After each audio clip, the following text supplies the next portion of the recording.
Videos like this are made possible by my wonderful supporters on Patreon. Check the link below if you'd like to join them, and even get access to exclusive content. Picture this, you're playing a Gran Turismo game. I know, crazy right? Let's say you're doing a single player race, and it soon becomes obvious that you have an edge over your AI rivals. But while staring at the clear track ahead of you, something doesn't feel right. And that's when you notice this. Your heart sinks. Does that sound familiar? If you've been playing these games for long enough, then I'd say you've probably experienced something like this at least a few times already. Throughout the various Gran Turismo career modes, there have been many races with tough opponents. Take the infamous Opel Speedster event in GT4 as an example. But in this case, you can at least count on one thing. Since each of the AI cars have roughly the same performance, it will be immediately apparent whether or not you actually have a chance of winning. However, the same can't be said for every race event. The theme of there being one or sometimes even two AI opponents who are considerably faster than any other is a bit of a trope within Gran Turismo. How this comes about is that when looking at all of the possible opponents that can appear in a given race, there is sometimes quite a large spread of performance between the fastest and the slowest. In this video, I want to explore this phenomenon further by highlighting what I believe are the most overpowered AI cars in their respective events. Now, bear in mind that there are cases where you will encounter an opponent that appears totally busted, but that's not the full story. In many examples, there are other similarly spec'd cars that can appear, but just didn't in that specific attempt. As such, when looking for OP rivals, I'm considering the entire pool of opponent cars, so that regardless of which other cars appear, you can guarantee that there will always be at least one that stands head and shoulders above the rest, provided they actually turn up. Bear in mind that most of the opponent cars I'll be covering are in rotation, meaning that they only appear some of the time. However, there are a rare few instances where their presence is guaranteed, and I'll make sure to mention these as we go. So then, let's start as always with the PS1 games. The thing about Gran Turismo 1 and 2 is that whilst you'll find some opponents that appear overpowered on paper, the reality of racing against them is a bit different. These games employ quite noticeable AI manipulation, which you'll likely know as rubber banding. The effect of this is that cars at the front of the pack are slowed down, whilst ones at the back are made faster, which results in them all appearing to have roughly the same performance. That said, in GT2 we can still find a handful of races with opponents so busted that not even rubber banding can fix them. We're starting off with one of the big hitters, Race 2 of the historic Car Cup at Rome Circuit. Coming into this video, this is likely one of the first events that springs to mind, with the Ford GT40 that can sometimes turn up, easily blowing away any other possible rivals. It's a road-going Le Mans car, and as such has superior handling to pretty much any other classic in this game. Not only that, but it also sports some 100 horsepower more than the next best AI car. In fact, its power output is the reason why it's become so infamous, as it actually exceeds the limit of this race by 10 horsepower. This has resulted in it being labelled as a cheater car, and means that it's impossible to fight fire with fire by using a GT40 yourself. Bear in mind that GT2 actually has quite a number of opponent cars that bend the rules. Fellow creator MattJ155 has an excellent video on this topic, which I'll link in the description. However, in pretty much every other case, the excess power doesn't really make much of a difference due to a mixture of the aforementioned rubber banding, and in some cases, more power only creates more problems for the AI. This makes the GT40 example kind of unique. Moving on to our second case, we head to the second race of the tuned Turbo Car No. 1 Cup. The test course oval will always highlight the difference in power between certain cars, and in no race is that more evident than this one. Alongside the normal slew of roughly 600 horsepower factory-tuned models, it's possible to encounter the 1000 plus horsepower HKS Drag 180 SX. Yep, it's a full-on drag car with much better acceleration than almost anything else, as you might expect. The only problem it has is that being a drag car, it isn't designed to go around corners, and whilst the test course is the best track for it, there are still a couple of turns to navigate. This means that its advantage isn't as big as you'd expect. If you're trying to beat it with a non-drag car, then this is where you can get the upper hand, because this side of an Escudo, you're not getting the better of it on the straights. Now then, the final opponent I want to look at in GT2 is quite unusual. In the original NTSCU release of the game, there was an oversight that caused some of the opponents for the endurance races to be scrambled. The race that was the most dramatically affected by this is the Trial Mountain 30 Laps, an event that normally features some 200 horsepower road cars. Well, they get totally blown away by the Vector M12 LM edition, which stands out like a sore thumb. This car should normally appear in the Rome 2 Hours endurance race instead, but the aforementioned error resulted in it being possible for it to turn up here, taking the place of the Citroen Xantia, which itself is shifted to the special stage Route 5 endurance. Needless to say, a 680 horsepower GT car with racing tyres is quite a leap, and it utterly destroys the 295 horsepower limits. Whilst none of the opponents highlighted in this video are impossible to beat, this one definitely comes the closest. The horsepower limit is the only restriction, so if you use a racing modified car built to that limit, ideally one that's lightweight and with good handling, then slaying the Vector is just about doable. It will wear out its tyres faster, so you have a slight edge in terms of strategy. For all subsequent releases of the game, this oversight was addressed, meaning that this entry applies only to the 1.0 NTSCU version of GT2. Moving on to Gran Turismo 3, our first stop is the Type R meeting, specifically the one in the Amateur League. Now, in its Beginner League iteration, you'll encounter 3 possible opponents: the Accord, Civic, and Integra Type Rs. Well, the Amateur League version takes this opponent roster and simply adds the NSX Type R onto it, with each car running at stock power and weight. I don't think I need to explain why the mid-engine NSX is so much faster than the 3 front-wheel drive models. I guess the mystery here is why Polyphony didn't upgrade the other cars to account for this difference, and thus make this event a little bit closer. As it ended up, the NSX, of which at least one is guaranteed to always appear, is in a completely different world of performance. Staying in the Amateur League, our next stop is the American Championship. At first glance, the opponent roster seems pretty much identical to the Stars and Stripes event, featuring various US sports and muscle cars. But there is one major difference. It's possible to come up against the Chevrolet Corvette C5R, a full-blown race car. With its superior power and handling, the C5R will easily dominate any race it appears in.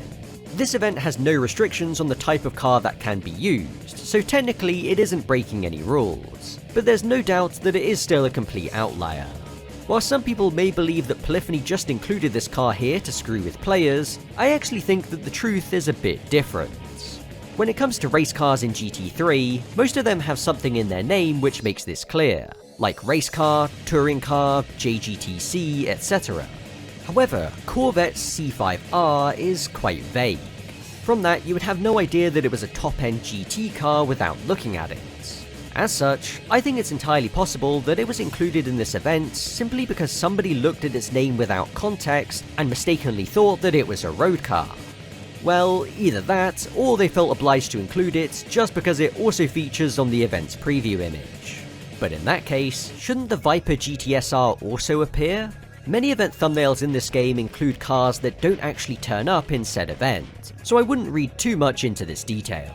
Funnily enough, from GT4 onwards, they did add race car to the C5R's in-game banner, helping to clear up any possible confusion. Finishing up with GT3, our final entry takes us to the Endurance League. When it comes to endurance races, a car sprinting away at the head of the field doesn't automatically imply that it's overpowered. For instance, it may be running a softer compound of tyre, and so will have to pay for that by making an earlier pit stop. In the games after this, fuel is also a factor that can handicap opponent cars that appear faster. In Passage to Colosseo, the 2-hour race at Rome circuits, we can find both the TVR Griffith 500 and Renault Clio V6 as possible opponents. As soon becomes clear, both of them are several seconds a lap faster than the other AI cars. But this is partially down to having softer tyres, and so they need to pit in after only a few laps. However, in spite of this handicap, they're simply so much faster than the others that it barely makes a difference. They're able to pull such an enormous gap in such a short space of time that when they emerge from the pits they still have a decent lead and fresh tyres to extend it even more. Without a doubt, this makes them the clear pace setters, although their less than ideal strategy means that they aren't too hard for the player to actually beat. So, on to Gran Turismo 4, this is where things really get wild.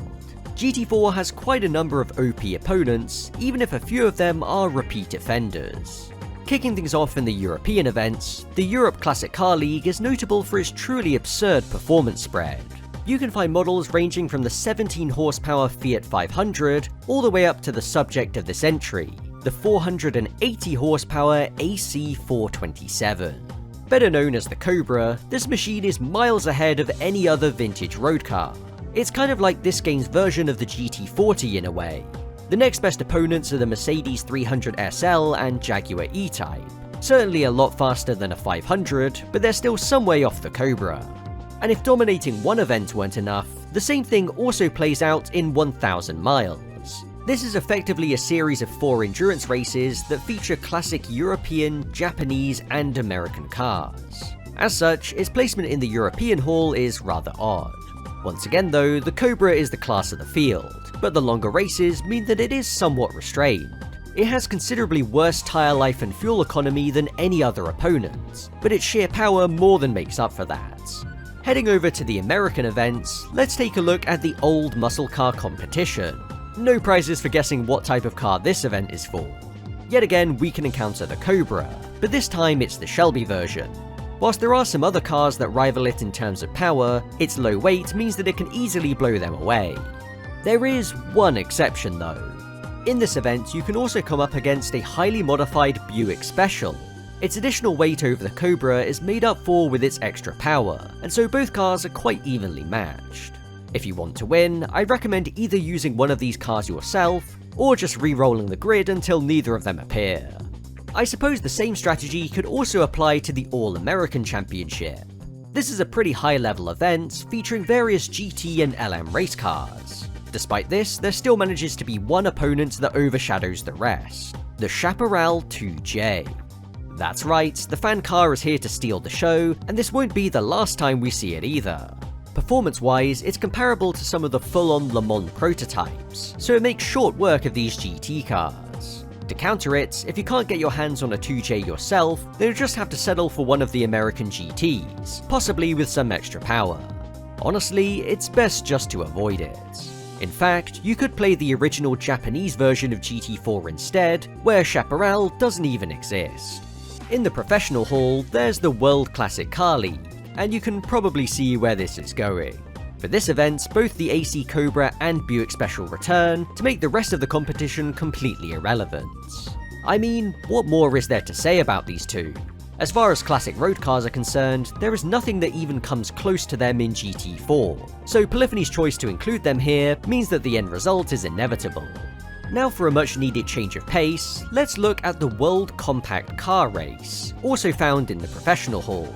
This event is clearly intended for small hatchbacks. However, the only restriction when it comes to your choice of car is that it can be no longer than 4,000mm. This opens up the event to cars that you probably wouldn't expect, such as the aforementioned Cobra, and even race cars like the Gillet Vertigo. Of course, they would never be so bold to actually have these models as opponents, but there is still one interesting inclusion. The Renault Clio V6 is technically a hatchback, but not exactly the type that you'd expect to see in this event. After all, it is basically a mid-engine sports car, and so it stands out a fair bit against the other AI cars.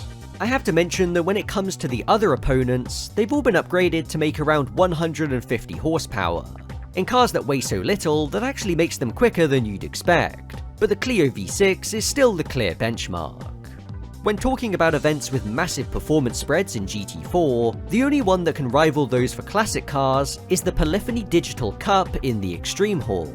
The opponent roster varies from sub 100 horsepower hatchbacks, basically the cars from the compact car event but without any upgrades, all the way up to a full-on supercar in the form of the Ford GT. Whilst there is a decent variety of AI cars that fill out the performance window in between, the GT is quite comfortably the favourite. There are some decently fast sports cars that can appear, like the Lotus Esprit and Mazda RX-7, but they aren't really in the same league. In GT3, this event required you to use an unmodified road car, but that's no longer true in GT4. As such, finding a car to beat the GT isn't too hard, but when coupled with an unbalanced opponent roster, it really makes you wonder what the theme of this event is even supposed to be. One type of event in GT4 with a theme that's easy to grasp is one-make racing, and a couple of these are worth talking about here. First up is the Mercedes one-make race, Legends of the Silver Arrow. As far as Mercedes road cars are concerned, there is one obvious standout in this game, the SLR McLaren. Yet again, it's a proper supercar in an event where the other possible opponents are mostly sports cars and saloons. If it starts near the front, then you'll likely have a tough time keeping up, but it can get stuck in traffic when further behind. This event does allow you to use a Mercedes race car, so that's an easy way to counter the SLR without using one yourself. The final event from GT4 that I'd like to cover here is Blackpool Racers, the TVR one-make race. This one is notable for the fact that all 7 TVR models in the game can appear as opponents in it, which I believe makes it the brand with the most cars in GT4 where that is the case. However, therein lies the problem, because there is one TVR model that is truly unlike any other. The Cerberus Speed 12 has more than double the horsepower of the next best TVR in this game. Alongside that, it's also the lightest, effectively being a race car for the road. On paper, this car dominates the competition, and you may even feel intimidated to face it. However, the reality is a bit different. As in the previous case, this car is definitely the toughest opponent here, but that only becomes clear if it starts near the front. The thing is that in GT4, this car isn't great in the corners, so its only major advantage comes on the straights where it can breeze past everything else. It also suffers with a lot of wheel spin, and so struggles at tracks that use a grid start. If it starts further down, it will take a lap or two to get to the front, which should be enough time for you to make a break. Don't get me wrong, if it appears, it is still the fastest opponent in this event, of which it is also given out as the prize car, but its advantage isn't as great as you might expect. Maybe if this event was replicated in some of the other games, it would be more competitive, but without also using a Speed 12, here it's not unbeatable. We now arrive at Gran Turismo 5. And whilst there aren't as many examples to look at as the previous game, there are still a few noteworthy ones. First up, we need to check out the Expert Series and an all-new event, the Historic Racing Car Cup. GT5 introduced a handful of Le Mans races from the 1960s, and this event seems very clearly centered around them.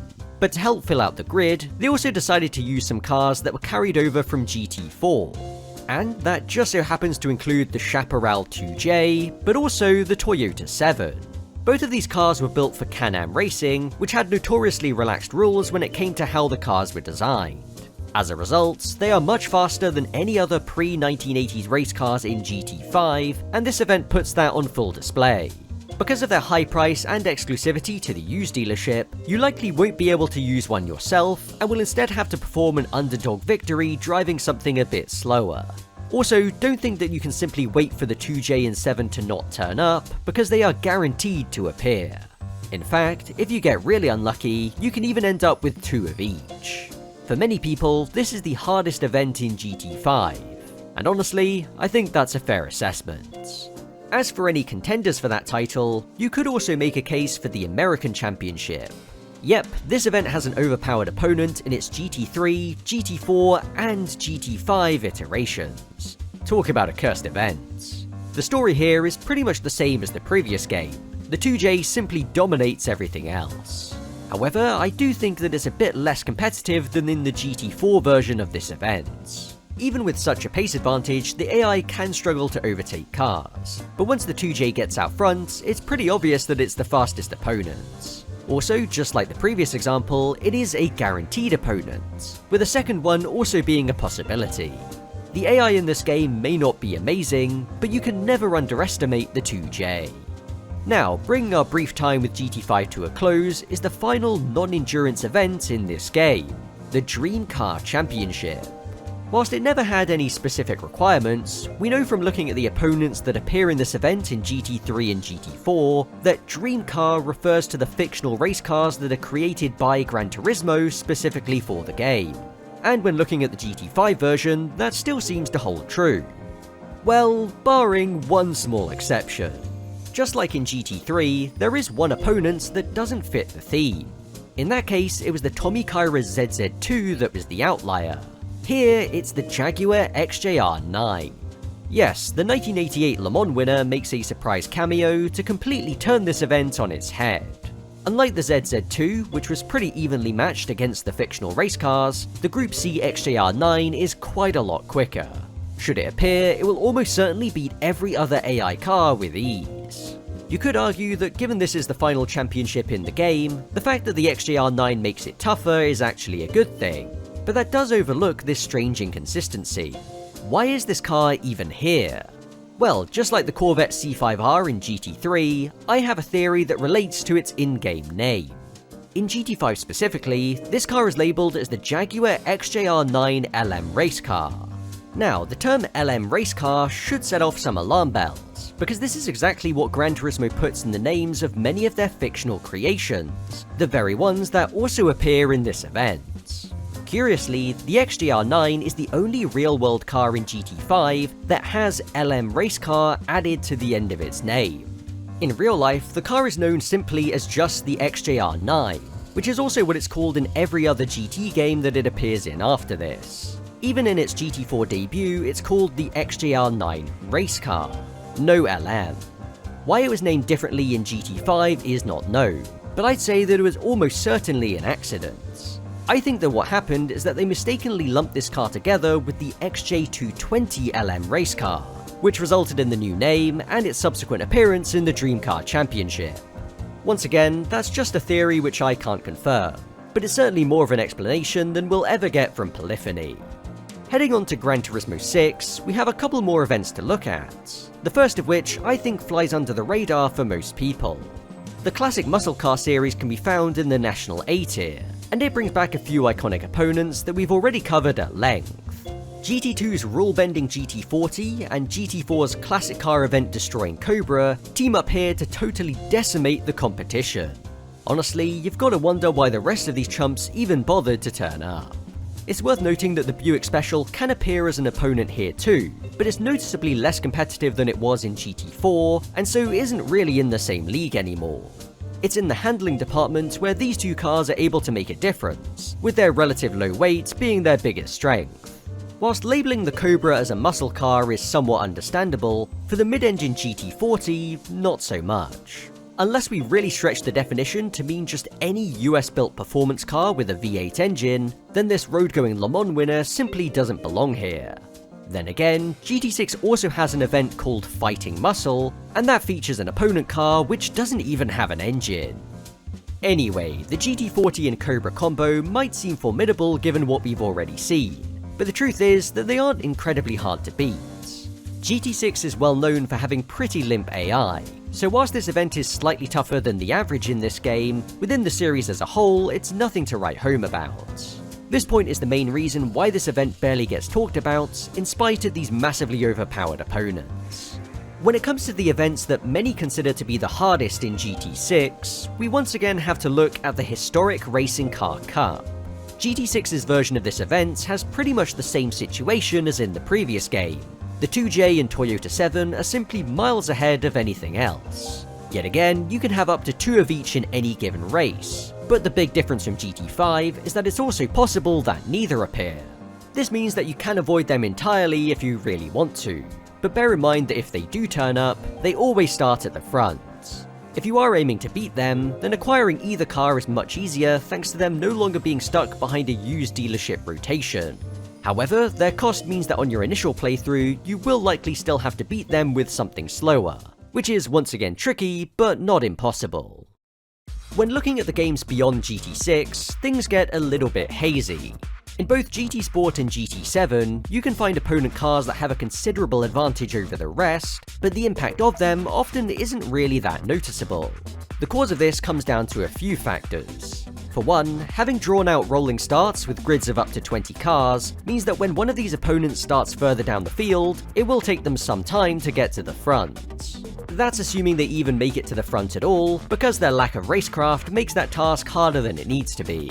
This was also a factor in the PS3 games and even GT4 to an extent, but now it's even more noticeable. Another important point relates to how the AI's speed is often manipulated based on their relative distance to the player.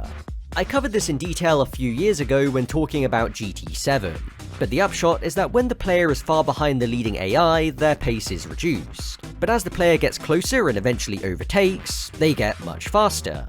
This behaviour is uniform across each of the opponents in the race, meaning that AI cars which are just naturally faster have their advantage somewhat reduced.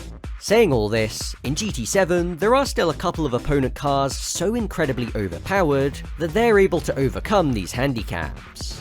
First up is the European Clubman Cup 600, and specifically the 4 races that have since been added as DLC, taking place at the Nürburgring, Suzuka, Blue Moon Bay, and Deep Forest. In each of these races, we can always find V Gallo driving an Alfa Romeo Giulia GT-AM. In stock form, the Giulia has about 600 performance points, which would already put it at the very top of the performance ladder for this event. However, this Giulia is far from stock. Although it's not known exactly how much it's been upgraded, judging from its appearance, engine note, and sheer speed, it's safe to assume that it's quite a lot. This car is a demon on the straights. At the Nürburgring, it can reach over 220 miles an hour. If you're sticking to the recommended 600 performance point mark, then you're going to have a really tough time beating it, especially if it starts near the front. Thankfully, that figure is just a suggestion and not a hard limit, meaning that you can play the Giulia at its own game and go far beyond that. When looking at the rest of the competition, there is nothing that even comes close. Most sit somewhere between the 550 and 600 point level. Honestly, I don't really understand why they decided to boost the performance of this Giulia. As it comes, it would have already fit perfectly in the event, but instead it completely destroys any semblance of balance. This might be the most baffling opponent choice in this entire video simply for that reason alone. There was no need for them to make it any faster than it already was. Now, to finish up, we have a big one. GT7's Hypercar Parade event is intended for the fastest road cars in the game, and its opponent roster certainly lives up to that. There is, however, one rather contentious choice, the Aston Martin Vulcan. This is a track-only model that is strangely considered as a road car in-game, kind of like how the Ferrari FXX was back in GT6. Before you comment, I know there is a road-legal Vulcan in real life, but the one in GT7 is not that, so it's irrelevant. Anyway, in the Hypercar Parade, you would expect the Vulcan of C. Lopez to be the top dog. Being a track car, it has a lot more downforce than any of its rivals, and a pretty healthy output of 820 horsepower. But this is another case where the combination of factors I mentioned before means that it often gets stuck in the pack, unable to overtake cars that it should be much faster than. However, in bringing up Hypercar Parade, there is a much more formidable foe to be found. In the races taking place at Saint Croix, the Red Bull Ring, and Dragon Trail Gardens, the Vulcan is joined on the grid by this, the Aston Martin Valkyrie. As far as road cars in not just this game but real life go, they don't get any better than this. F1 technology with a more than 1100 horsepower V12 engine in a road car. Truly mind-blowing. And yes, unlike the Vulcan, this car is actually allowed to go on public roads in real life, so there are no questions there. To describe the Valkyrie as merely overpowered in this event really doesn't tell the full story. Let me put it this way. The Vulcan has about 70 performance points more than the next best car, which is quite a lot. But the Valkyrie has 110 points more than the Vulcan. That says everything that you need to know. In the 3 races where it always appears driven by B. Beauvoir, it is clearly the fastest thing on track. The only saving grace is that it pretty much always starts near the back, probably because Polyphony realised how ridiculous it would be to have it at the front. But once it does make it into the lead, which is a question of when, not if, you better be prepared. The only restriction for this event is to use a road car, and this includes Vision GT models like the Ferrari or Tomahawk S. Doing this makes the Valkyrie considerably easier to beat, but even though cars like these are legal, I feel like they're not really within the spirit of the event. However, if your priority is to get in a position to beat these races as painlessly as you can, then I completely understand. The Hypercar Parade perfectly embodies the theme of this video. There may technically be 15 other cars on track, but in reality, there's only one that actually matters. So then, through this exploration into overpowered opponents in Gran Turismo, what have we learned? Well, there are a few different ways in which these situations come about. The most common one is when the given car exists in a unique performance window relative to other similar models. Depending on the theming of the event they appear in, they sometimes end up as the clear standout within that group. It's not a coincidence that many of the examples I've highlighted are events themed around classic vehicles. Because that group of cars often lacks depth within these games, it's not uncommon to see one or two major outliers when it comes to base performance. When married to Polyphony's desire to often not upgrade opponent cars, or detune the overpowered ones, this results in a huge performance disparity. Beyond this, we've also seen examples occur simply through oversight, and in the case of GT7's Julia, seemingly just because they could. I really have no explanation for that one. It just seems like Polyphony trolling us, to be honest. Whilst opponents like these at their worst can be really annoying to deal with, there's also the argument that it makes the experience of playing through these games more memorable. It's kind of like when you have a license where one test is way harder than the others for no obvious reason. Personally, I still prefer events where the opponent spread is much closer, because that makes things more competitive, and therefore more fun in my opinion. However, what I can't deny is that overpowered opponents like these are another one of those small things that have become ingrained in the history of Gran Turismo. With this video, I'm really just scratching the surface by looking at only the most extreme cases. What other opponent cars in these games do you find memorable for their speed when compared to the rest of the competition? Tell me all about them down below. For now, thanks for watching and have a good one.